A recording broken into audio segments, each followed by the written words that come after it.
What's up, my wizards? It's Dev from Mtg. We like magic, and today we're looking at green red elves in Dominaria Standard.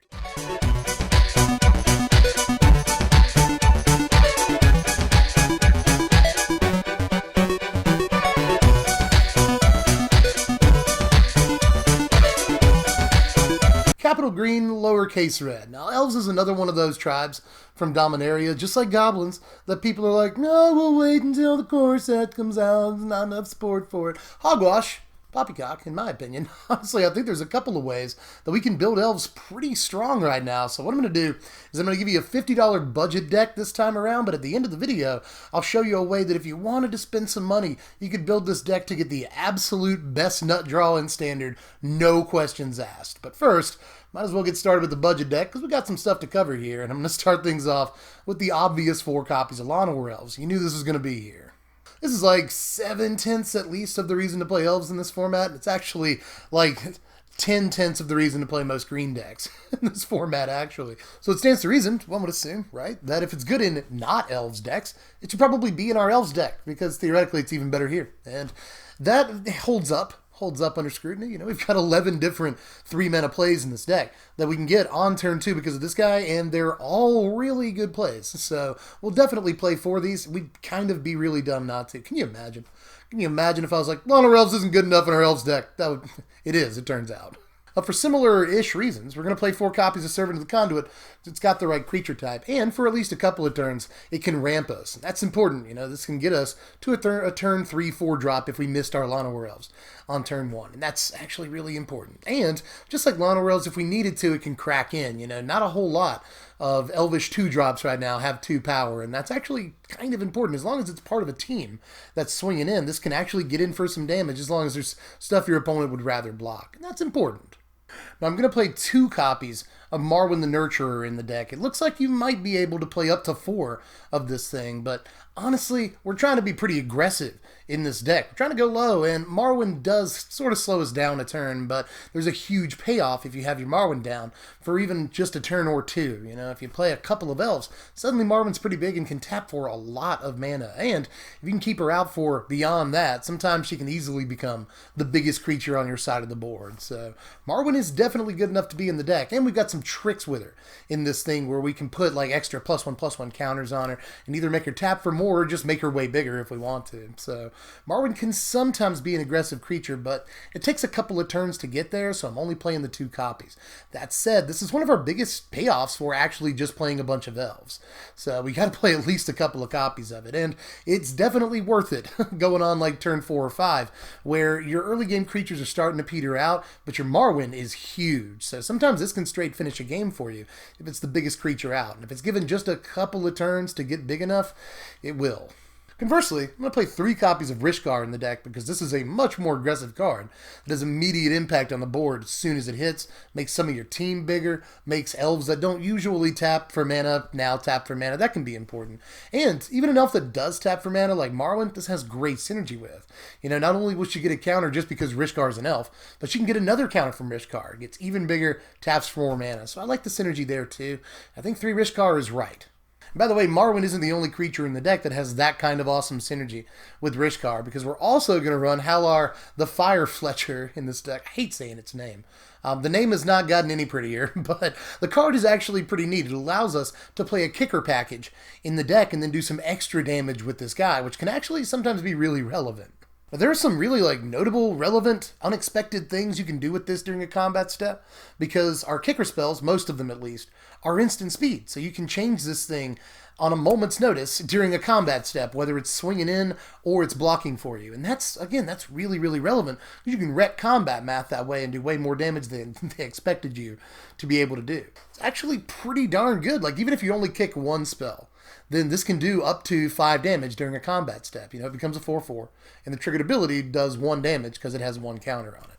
But again, in conjunction with things like Richcar, this thing can get out of hand really fast, and if you kick at least 2 spells in a game, this thing's unbelievable. It's done like 3 extra damage for you, and it's become a 5/5. So for your 3 mana, and with Trample just slapped on there, this is a pretty good creature, honestly. But the boss of our 3 drops is definitely the Steelleaf champion.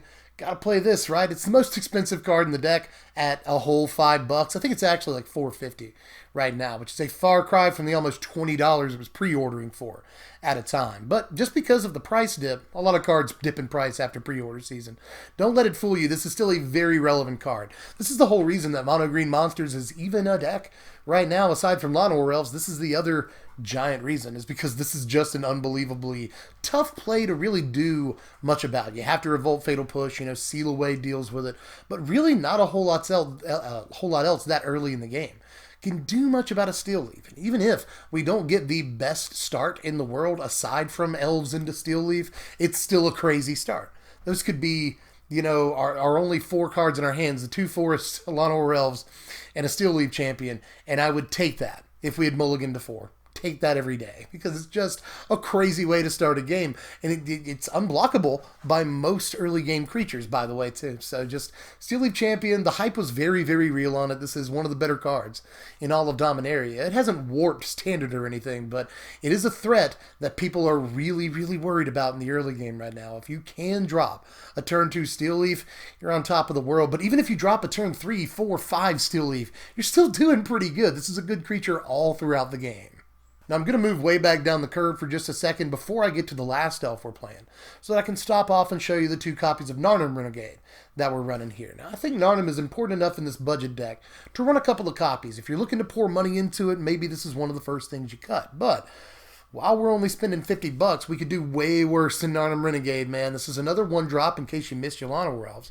And it's fine on turn 3, too. You drop a 2 or 3-drop creature, depending on whether you got a Llanowar Elves on turn 1. And then you drop Norodom, or maybe you even drop Llanowar Elves turn 1, turn 2 you go Servant into Norodom Renegade. That could work too. And we're going to lose creatures in combat and stuff, so we'll trigger Revolt a good amount of the time. Just Norodom is always fun. And it's good with Richcar too, it's just a lot of situations where Norodom Renegade is exactly the right deal for 1 mana. Again, for 1 mana, it's just about the only other elf 1-drop that we have to choose from, but I think it's a pretty good choice. But the last elf in the deck is arguably one of the most important, and that's Grand Warlord Radha.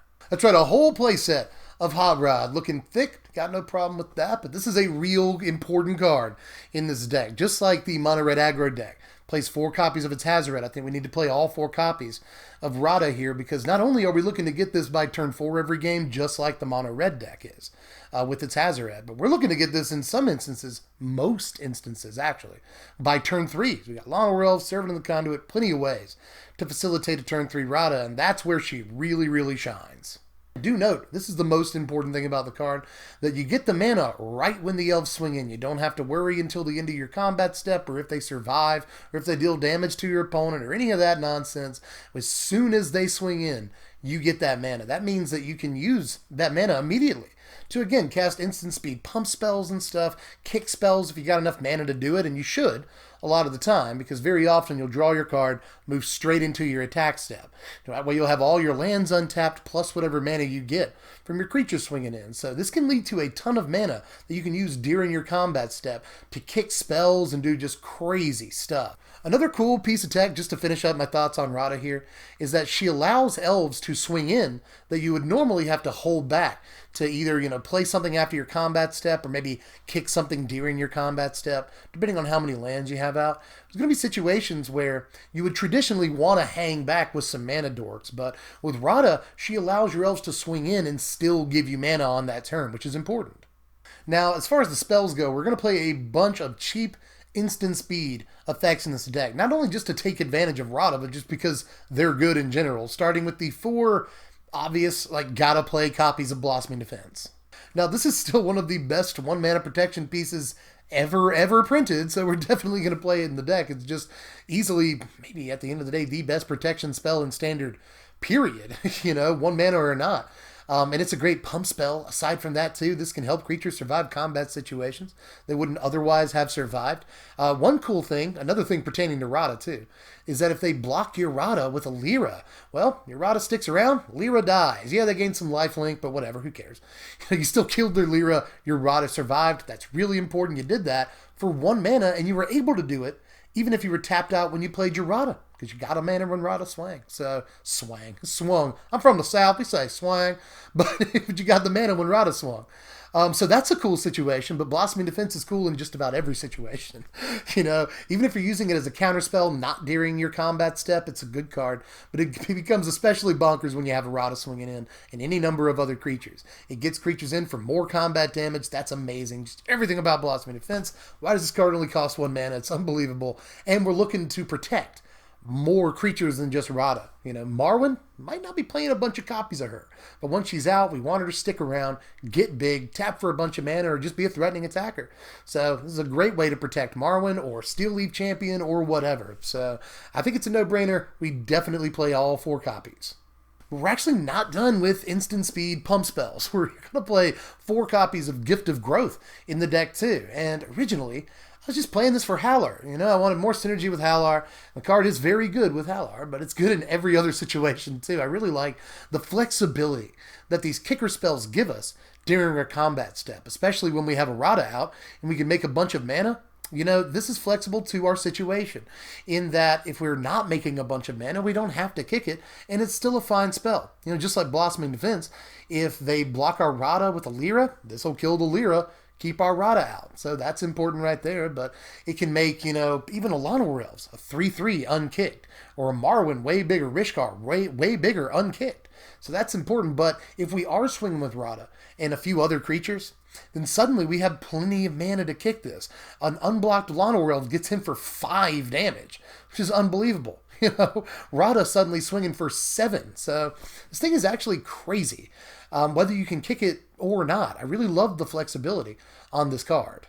Same thing with Shivan Fire. This has been an impressive card too, and the only reason I am playing this one is because of the Halar. If I wasn't, I might be more interested in a card like Shock or Lightning Strike or whatever. But since we're playing Halar, I decided to try out Shivan Fire, and it is the fire. It turns out this can kill a bunch of early game creatures, clear the way for our elves. Again, just like Gift of Growth, if we're swinging in with Radha and a bunch of creatures, or even if it's just kind of later in the game, then we can kick a Shivan Fire and kill a relatively big creature. Godfar's Gift token, or a Scarab God token, or a bunch of 4 toughness stuff in the format right now. This is just about the only removal piece we have next to the last thing I'm about to show you, but it is an important one. Early in the game this is good, late in the game it's good, and it's especially good when you're swinging with a lot of creatures behind a Radha. Now, the last spell in the deck is the 1 copy of Fight with Fire that we're playing, and not just because I'm a little bit greedy. I do think this is a good card right now because it kills Lyra Dawnbringer, and it's the only main deck option that we really have to do that. And Lyra Dawnbringer is such an important card in Standard at present that it's good to have at least 1 tool against it, but just in case, we can kick it too, This is especially good on Radha turns.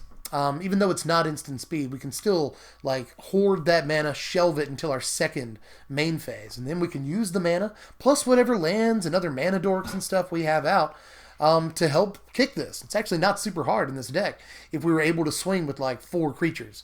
With a Radha out, we can kick this relatively easy. So this can just end the game or just bombard the entire other side of the table to make sure that we get in either the next turn or possibly even that turn, depending on how late in the game it is. Surprisingly easy to kick this card in a deck full of mana rampers and Radha. So don't take it for granted. I'm actually thinking of more copies, and there are more copies in the board, just in case we do know we're running across Lyra Dawnbringer. It's most of the reason I'm packing it. But just in case, the game goes long enough, you can easily finish things off in a hurry with a Fight with Fire. Now, we're playing 22 lands in this deck. I think that's the right count. We've got mana dorks and stuff to help us get to our 4-drop, and we're not playing anything beyond the 4-drop, unless you count kick spells. So I think 22 is okay. We're a pretty aggressive deck. We're trying to go low, so I don't want to draw lands, on turn 5, 6, 7, if we can possibly help it. I want to draw gas as often as possible. Now, as far as the sideboard, it's fairly simple, honestly. We're trying to play on a budget, but there's actually a lot of good budget options that we have in the sideboard right now. Shock is in there mostly, believe it or not, against control decks. You could also play Lightning Strike, and the best card for this slot is very likely a Braid, but it's like $1.50, $1.75 right now. It keeps creeping up as people play Godfar's Gift Techs more and more in this new standard. So a Braid is a little bit too expensive for this sideboard here, but it's probably better than Shock or Lightning Strike. But those are way more budget cards, so I'm playing those just so we can get in more damage.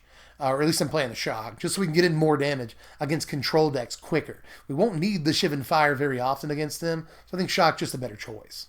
Now, I'm playing 2 Chandra's Defeat, mostly against Chandra. There's a lot of red decks in the format right now that this card is very good against.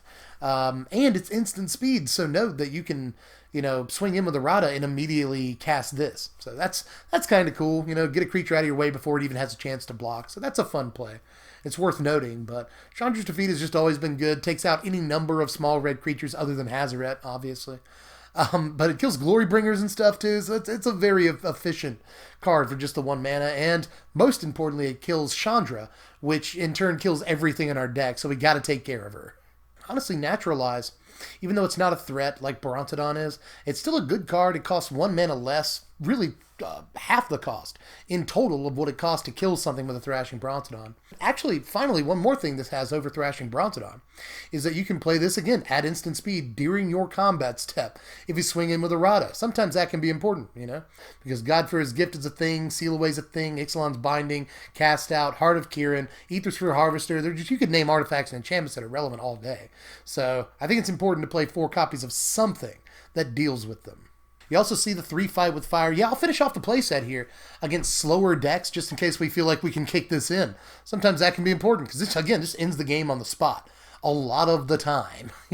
Whether it's getting us in for Alpha Strike by just blowing up the whole board, or it's just like, oh, you're at 8, you die. It's a good card for that.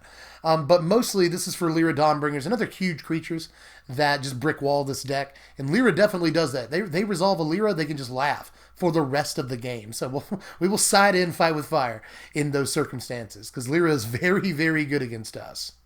Now I'm going to get into how you spend real money playing this deck, but if you do spend the money, you get the best possible start you can imagine in Standard. Again, no questions. No questions. Easily, this is far beyond anything Marty Vehicles was ever able to do. Now that's if you drop the whole Elves conceit. You play green red aggro that still plays some Elves, but also plays Mox Amber. Now, let me actually flip it to the graphic for a second so I can talk about this card because it's the key, in a way, to making green red aggro work right now, I think, because green red has access to not only Avia Pashiri, which is what everyone wants to play with Mox Amber, so you can actually get real value out of it on turn 1. But also cards like Kari Zev, there's Piane Lar, and even still in our Elf suite, we've got Richcar, Marwyn, Radha. You could play things like Hazoret, Ronus, just red and green. Have a ton of options as far as legends go right now. You could play anywhere between 16 to 20 legends very easily in green-red aggro, and it just enables the crap out of Mox Amber and makes it an unbelievable card. For instance, this is the start I keep referring to. A lot of people have talked about Avia Pashiri into Mox Amber into Llanowar Elves. That's 4 mana on turn 2. That allows you to play Radha on turn 2, swing with her, and then either drop into the Llanowar Elves or a Norodom Renegade, or even still just have mana to Shivan Fire whatever your opponent played on their turn 1 or their turn 2 if you're on the draw, or maybe even just Blossoming Defense if your opponent was on the play and they have Seal Away for your Radha. You'll have mana up for Blossoming Defense in that situation on turn 2. So not only do you get a 3/4 haste swinging on turn 2, but you have extra mana aside from that, plus extra creatures. And a card you could play in that deck, by the way, and this deck, I should mention this while I'm sort of on the topic of upgrades here, is Verdurous Gearhulk.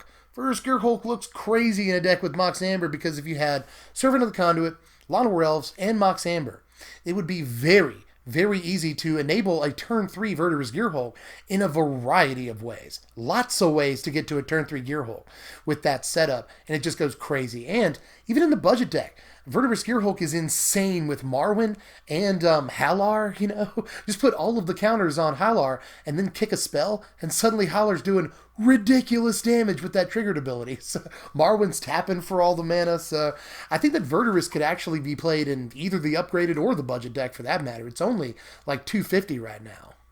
Should probably calm down, bring it down. Woo-saw, talk about some power rankings for this deck. Final score of 61 is what we've landed on. That's the power score on paper, but honestly, I think the ranking's slightly higher than that. Some of these numbers are low because we're not super resilient. We get hit by a sweeper, we're done. And that's not completely, but it hurts an awful lot. But same thing, you know, with the low game 2 score there compared to the game 1 score. We're sort of a blitz style deck, and they don't know what's coming in game 1. Now, game 2, they know what we're up to, and they're going to sideboard in, or at least they're more likely to sideboard in sweepers and stuff that just cripples us. So game 2 is a little bit lower. Plus, we're not a very defensive deck. We're hyper aggressive. So all the numbers in those categories are relatively low, but we've got corresponding high numbers in categories like offense, and even the actual power stat in this deck is pretty high for a $50 deck. We have access to a lot of really good cards.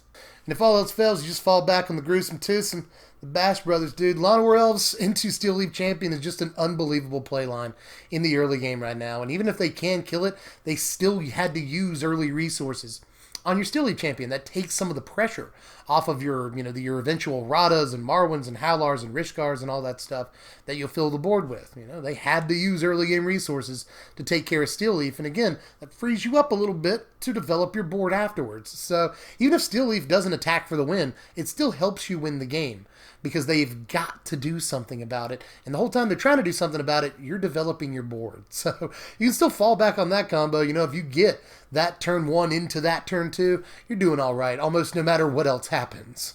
If you are interested in checking out this crazy thing, just click the first link in the description, head over to my sponsors at TCG Player. If you click that link, you'll be able to view the deck list, purchase any cards, or just the whole thing if you really need to. But purchase individual cards, be discerning with your vendors. You can get this down below $50 pretty easily. So check it out. It's actually not too much to put together.